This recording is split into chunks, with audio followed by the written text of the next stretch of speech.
एक बार की बात है, एक बहुत ही खूबसूरत रियासत में दुनिया की सबसे हसीन राजकुमारी मार्सेला रहती थी। एक दिन जब वो सुबह की सैर से लौटकर महल पहुंची, तो उसने दरबार में एक अजीब ऐलान सुना।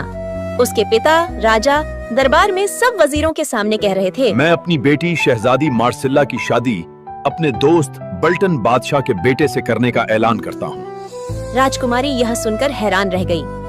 हुजूर, मैं किसी ऐसे शख्स से शादी कैसे कर सकती हूँ जिसे मैं जानती भी नहीं।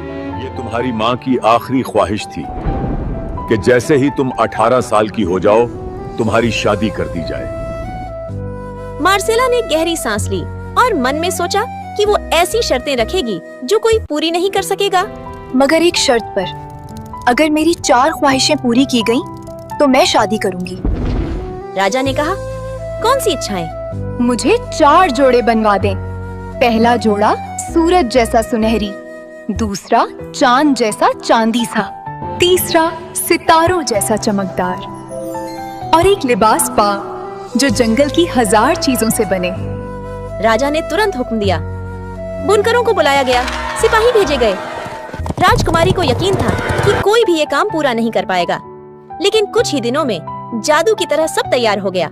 सूरज जैसा लिबास, चांद जैसी पोशाक, सितारों जैसी चमकदार कमीज और एक जादुई कपड़ा जो गिरे हुए पत्तों, टहनियों और पंखों से बना था।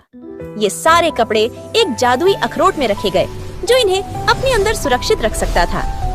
राजा मुस्कुराए और बोले, मेरी बेटी, तुम्हारी सब ख्वाहिशें पूरी हो गईं। अब शादी कल ही होगी।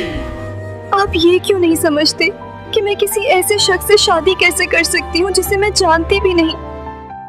उसी रात राजकुमारी ने फैसला किया, वो महल छोड़ देगी। अब्बा हुजूर, मुझे माफ कीजिएगा, लेकिन एक दिन आप जरूर समझ जाएंगे। वो जंगलों, घाटियों और गांवों में भटकती रही, जब तक कि एक दिन वो एक खोखले पेड़ के तने में जाकर सो गई। उसी रास्ते से एक दूसरी रियासत का राजकुमार गुजर रहा था। सिपाहियों ने देखा, वहाँ एक अजीब मखलूक सो रही है। इंसानों जैसी लग रही है, लेकिन पत्तों का लिबास पहने हुए है। ठीक है, तुम इसे महल ले आओ।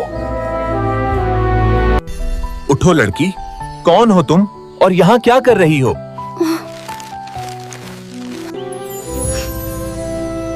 मैं एक बेसहारा लड़की हूँ, मेरा कोई घर नहीं है। सिपाहियों ने कहा, हमारे साथ चलो, महल में तुम्हें काम मिल जाएगा। इस तरह राजकुमारी महल पहुंची। उसे सीढ़ियों के